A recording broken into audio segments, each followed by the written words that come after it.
반갑습니다. 경자입니다. 원래 내일부터는 두 종목이 청약을 시작할 예정이었죠. NZ과 JEO였습니다. 하지만 JEO는 결국 상장 철회로 마무리가 되었는데요. 워밍업에서 공모 가격을 WCP처럼 책정을 했다고 말씀을 드렸죠. 공모 가격이 뻥튀기가 되어 있었습니다. 결국 기관들의 외면으로 청약을 포기를 했는데요.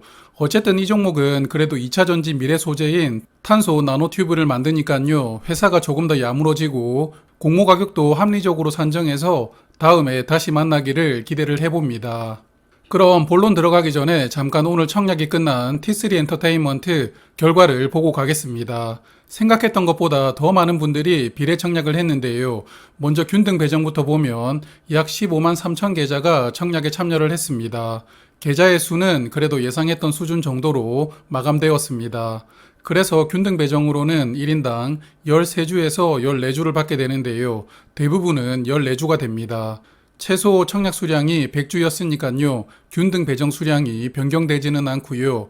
그리고 증거금은 5조 원이 들어왔습니다. 지난 9월에 청약을 했던 모델 솔루션과 거의 비슷한 규모로 들어왔는데요. 수요 예측 결과가 좋았고 환불 기간이 이틀인 청약이다 보니까 많은 분들이 비례 청약을 하신 것 같습니다. 그래서 비례 경쟁률은 2769대 1이 되었고 비례 한 주 배정을 위한 증거금이 235만 원 정도였습니다. 자, 그럼 이제는 NZ 말씀을 드리겠습니다. 이 종목은 내일부터 청약을 시작해서 목요일까지 하게 되고요. 다음 주 월요일에 환불됩니다. 환불 기간은 4일인 청약입니다. NZ은 수요 예측 결과가 저조하게 나왔는데요. 미래 실적으로 공모 가격을 산정하다 보니까 결국은 이런 결과가 나왔다고 봅니다. 기관 경쟁률이 42대 1이었고요. 의무 확약 비율은 6%였습니다. 의무 확약은 수량 기준으로 보면 3개월 확약이 많았는데 건수는 또 15일 확약이 많았거든요. 그래서 청약 수량을 크게 신청한 3개 기관이 의무 확약을 주도적으로 걸었다고 봅니다. NZ은 최근 청약한 종목 중에서 기관 경쟁률이 꼴찌였는데요. 42대 1로서 가장 낮았습니다. 그래도 의무 확약 비율은 6%로 2위인데요. 저 개인적으로는 기관 경쟁률을 더 중요하게 생각을 하기 때문에 이번 NZ의 수요 예측 결과는 저조했다라고 평가하고 싶습니다. 자, 그래서 공모 가격이 희망 하단 미만으로 확정됩니다. 하단 가격에서 2,000원 내린 만원으로 결정이 되었는데요. 공모 가격 신청 결과를 보면 밴드 상단이나 상단 초과를 신청한 수량도 약 20%가 되었지만요. 청약 참여한 기관의 53%는 공모 가격을 하단 미만으로 신청을 합니다. 청약 참여한 기관들조차 공모 가격 밴드는 높다고 인정을 하면서 청약에 들어왔다고 보입니다. 그래서 모집하는 금액이 210억 원이 되었고 공모가 기준 시가총액은 1,052억 원입니다. 앞서 잠깐 말씀을 드렸지만 이 종목은 23년과 24년 실적으로 공모 가격을 산정을 했습니다. 로봇처럼 정말 시장의 기대를 받는 섹터가 아니라면 이렇게 미래 실적으로 공모가를 산정하는 종목들이 수요 예측 결과가 처참할 수밖에 없는 게 현실입니다. 그래서 NZ도 이런 결과가 나왔다고 볼 수가 있겠습니다. 그래도 이 종목은 올해 상반기에 흑자 전환하면서 이익이 나왔는데요. 올해 상반기 순이익이 26억 원이었습니다. 공모 가격은 미래 실적을 가져왔지만 현재 이익이 나오고 있으니까요. 현재 이익 기준으로 밸류를 한번 보면요. NZ의 공모가 기준 시가총액이 1,052억 원인데 상반기 이익을 연환산하면 51억 원입니다. 그럼 PER은 20.5가 되는데요. 현재 실적으로 본다면 공모 가격이 많이 낮아졌긴 했지만 그래도 밸류가 조금 부담스럽게 느껴집니다. 이 종목은 210만 주를 신주로 모집합니다. 우리사주 조합에 배정되는 수량이 없고요. 일반 투자자에게는 52만 5천 주가 배정이 되었습니다. 청약 주관사가 미래에셋증권인데요. 청약 한도가 5만 2천 주이고 최소 청약 수량은 10주입니다. 10주를 청약하려면 증거금 5만 원이 필요하겠습니다. 의무 확약 비율 6%를 감안해 보면 상장일에는 364만 주가 유통됩니다. 전체 물량의 34.6%가 유통되는데요. 그 중에 기존 주주 물량이 약 절반 정도 됩니다. 그래서 이 종목은 수요 예측 결과를 보았을 때 일반 투자자들의 자발적인 매수세를 기대하기는 쉽지 않아 보입니다.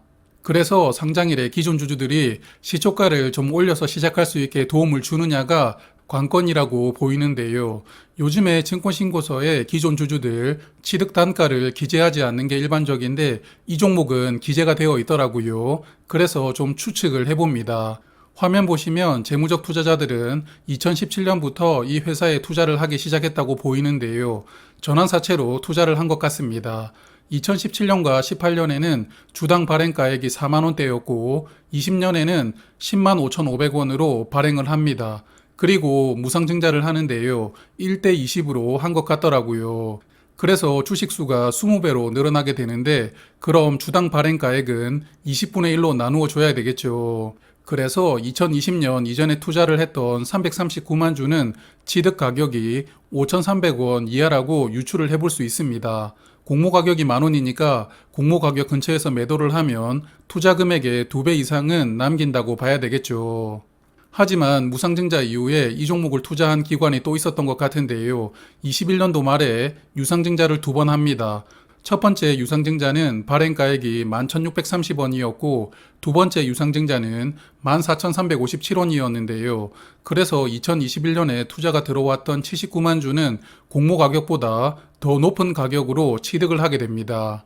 그래서 재무적 투자자 물량의 대부분이 취득 가격은 공모가보다 한참 낮지만 또 이렇게 79만 주는 공모 가격보다 더 높게 취득을 했으니까요. 이런 변수가 과연 엔젯 상장일을 어떻게 만들어줄지 모르겠습니다. 제이오가 철회되면서 18일에는 이제 두 종목만 같이 상장을 합니다. 유비온과 엔젯인데요. 저는 두 종목 모두 패스하기로 했습니다. 어제 유비온에서 말씀을 드렸지만 21년도 이전에 코넥스에서 이 종목을 매수하신 분들은 전부 공모 가격 이하에서 매수를 하셨을 것이고 주가가 1,000원 이하일 때 매수하셨던 분들도 제법 많을 것으로 봅니다. 그래서 패스를 하기로 마음을 먹었고요. 엔젯은 수요 예측 결과는 좋지 않았지만 기존 주주들이 상장일에 좀 수고를 해준다면 그래도 혹시 모를 변동성이 나올 수도 있을 것 같습니다. 그래서 그냥 균등이라도 해볼까 하다가 이게 있을지 없을지 모르는 그 변동성을 기다리는 게 싫어서 역시 패스로 결정을 하였습니다. 그래서 저는 이번 주 청약한 종목 중에서는 T3만 청약을 하게 되고요. 내일 밀리의 서재 수요 예측 결과가 공시가 될 텐데요. 공모 가격이 조금 조정되기를 기대를 해보고 있습니다. 그럼 저는 내일 저녁에 다시 뵙도록 하고요. 오늘 하루도 수고 많으셨습니다.